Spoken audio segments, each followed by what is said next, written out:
បាទសូមគោរពជំរាបសួរមិត្តភ័ក្តិបងប្អូនទាំងអស់គ្នាបាទនៅក្នុងថ្ងៃនេះបានត្រឡប់មកជួបមិត្តភ័ក្តិបងប្អូនជាថ្មីម្ដងទៀតហើយនៅក្នុង Channel អ៊ុតឡាក់ Technical តើសុខសប្បាយជាទេមិត្តភ័ក្តិបងប្អូនទាំងអស់គ្នាបាទហើយនៅក្នុងថ្ងៃនេះខ្ញុំមានចំណេះដឹងថ្មីមួយទៀតនៅក្នុងកម្មវិធី Telegram នេះសម្រាប់ចែកជូនដល់មិត្តភ័ក្តិបងប្អូនទាំងអស់គ្នាមួយទៀតហើយបងប្អូនទាំងអស់គ្នាបាទហើយការបង្ហាញរបស់ខ្ញុំនៅក្នុងកម្មវិធី Telegram នៅថ្ងៃនេះគឺជាការបង្កើតក្រុមនៅក្នុងកម្មវិធី Telegram បាទនៅក្នុងកម្មវិធី Telegram គឺយើងអាចបង្កើតក្រុមបានហើយការបង្កើតក្រុមនៅក្នុងកម្មវិធី Telegram មានពីរប្រភេទគឺបាទទី1គឺក្រុមជាលក្ខណៈ private គឺ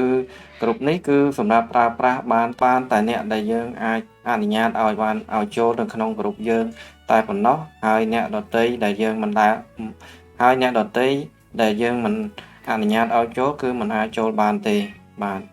ហើយនៅក្នុងក្រុមទី2គឺក្រុមលក្ខណៈ public ក្រុមលក្ខណៈ public នេះមានន័យថាយើងអាចអនុញ្ញាតឲ្យអ្នកដទៃជួញនៅក្នុងក្រុមរបស់យើងដើម្បីចូលរួមជាសមាជិកនៅក្នុងក្រុមរបស់យើងបានហើយដើម្បីចូលទៅដល់ការបង្ហាញរបស់ខ្ញុំខ្ញុំសូមមិត្តភ័ក្តិបងប្អូនដែលថ្មីបានទស្សនាវីដេអូរបស់ខ្ញុំនេះសូមជួយចុច like ចុច subscribe ព្រមទាំងចុចបើករូបកណ្ដឹងដើម្បីខ្ញុំអាប់ឡូតវីដេអូថ្មីនៅថ្ងៃខាងមុខបានទៅដល់បងប្អូនមុនគេបាទហើយនៅពេលនេះខ្ញុំសូមបង្ហាញជូនដល់មិត្តភ័ក្តិបងប្អូនទាំងអស់គ្នាអំពីការបង្កើតក្រុមដែលយើងចូលទៅក្នុងកម្មវិធី Telegram នេះបាទដើម្បីបង្កើតក្រុមជាដំបូងយើងចូលទៅកន្លែងឆាតនេះបាទហើយយើងមើលទៅលើឃើញសញ្ញាឃើញសញ្ញា4ជ្រុងមានរូបដូចជាប៊ិចមួយនៅខាងលើនេះហើយយើងចុចទៅកន្លែងហ្នឹងទៅបាទក្រោយមកយើងនឹងឃើញពាក្យថា new group នេះបាទហើយយើងចុចទៅពាក្យថា new group នេះបាទកន្លែងនេះគឺដើម្បីយើងបង្កើតក្រុមបានយើងត្រូវតែមានសមាជិក2នាក់បាទហើយដើម្បីបានសមាជិកមួយទៀតខ្ញុំសូមចូល search រកយកឈ្មោះមួយដើម្បីខ្ញុំចង់យកឈ្មោះម្នាក់យកមកធ្វើជាសមាជិកនៅក្នុងក្រុមនេះបាទខ្ញុំសូមដូរ font ខ្ញុំសូមយកពាក្យខ្ញុំសូមយកឈ្មោះ night នេះបាទ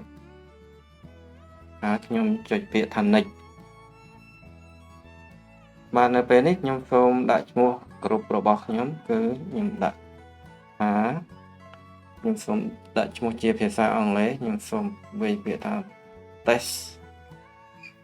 បាទ test ហើយខ្ញុំចុចពាក្យថា create បាទនេះគឺដំណើរការក្រុមកំពុងតែបង្កើតហើយមិត្តភ័ក្តិបងប្អូនទាំងអស់គ្នា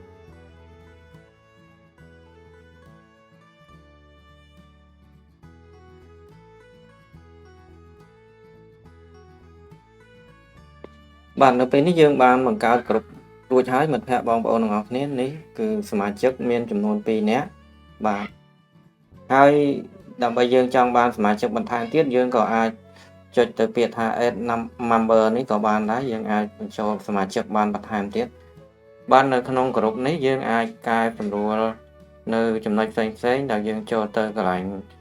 រូបសញ្ញា logo ដែលមានអក្សរ T នេះបាទយើងចុចទៅកន្លែងហ្នឹងហើយយើងកន្លែងនេះគឺបាទនៅក្នុងក្រុមនេះគឺមានចំនួន2នាក់ទី1គឺឈ្មោះសុកលីនមួយនេះគឺជា owner បានន័យថាជាម្ចាស់បាទទី2ឈ្មោះ Nat គឺជាសមាជិកបាទហើយដើម្បីយើងចង់កែសម្រួលផ្សេងចំណុចផ្សេងទៀតយើងអាចចូលទៅ edit បន្ថែមទៀតនៅកន្លែងខាងលើនេះបាទនេះគឺជាការកែសម្រួលនៅក្នុងក្រុមបន្ថែមទៀតសម្រាប់ឲ្យយើងកំណត់នៅមុខងារផ្សេងនៅក្នុងសមាជិកនៅក្នុងក្រុមនេះបាទហើយយើងក៏អាចយកសមាជិកទី2ដែលយើងបានជ្រើសរើសនេះធ្វើជា admin បានដែរដែលយើងចូលទៅកន្លែងពាក្យថា admin នេះបាទហើយយើងចុចពាក្យថា admin នេះបាទក្រោយមកយើងចុចពាក្យថា net នេះបាទនៅក្នុងឈ្មោះ net នេះយើងអាចយកគាត់ធ្វើជា admin បានដែរបាទដល់យើងបើកនៅកន្លែងសញ្ញា tick នេះឲ្យមានពណ៌ខៀវទៅបាទយើងបើកឲ្យចេញពណ៌ខៀវបាទហើយ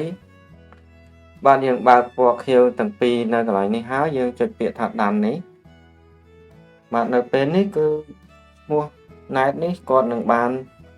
vừa chỉ admin nơi trong group này đá bạn nhầm xong thôi một hàng cào với xong thôi một hàng cào hai nhầm xong cho từ trong group này sao mấy hai nhầm cho từ cái loại nhà ở sau thì này bạn này cứ thì mỗi cứ mua phọc lên môi này cứ chỉ owner bạn hai TP mà chắc cột một này này cứ chỉ admin nhưng ai lựa cột với chỉ admin bạn hai nơi trong cái phần rùa phên tiết nhưng ai cho được trong việc để đá hai nhưng có ai tôi cầm nót phên xây nhưng có ai cầm nót phên xây nơi trong việc thá permission ní cứ nhưng ai cho tôi cầm nót phên xây nơi trong ní bạn nơi trong ní nhưng ai cầm nót nơi một nghe phên xây làm bay out mà chắc nơi trong group ai pra bán rừng môi còn mình bạn hai tìm môi ní nhưng mình cầm nót tha code mình ai send chiaรูปភាពបានន័យថា send media នេះយើងអាចចុចមកចេញពណ៌ក្រហមនេះគឺបានន័យថាគាត់មិនអាច send ជា media បានហើយបន្ទាប់មកយើងក៏អាចបិទគាត់មិនឲ្យគាត់ send ជារូប sticker ផ្សេងហើយនឹងរូប gif បានន័យថារូបភាពដែលមានចលនាមានរយៈពេលខ្លីៗចូលនៅក្នុងក្រុមនេះបានហើយយើងអាចបិទបានដែរបាទហើយយើងក៏អាចបិទនៅមុខងារមួយចំនួនទៀតនៅក្នុងនេះបានដែរប៉ុន្តែខ្ញុំសូមបិទតែពីរនេះដើម្បីបង្ហាញចែកជូនមិត្តភ័ក្តិបងប្អូនទាំងអស់គ្នាហើយខ្ញុំសូមបែកចេញទៅក្រៅវិញបាទនេះគឺជាប្រភេទក្រុមដែលយើងបានបង្កើតអំបញ្ញមិញគឺបានន័យថាក្រុមយើងនេះគឺមានលក្ខណៈជា private ហើយយើងអាចចូលទៅខាងក្នុងដើម្បីមើលbạnនៅខាងក្នុងគឺក្នុងមាន2គឺជាលក្ខណៈ public ហើយនិង private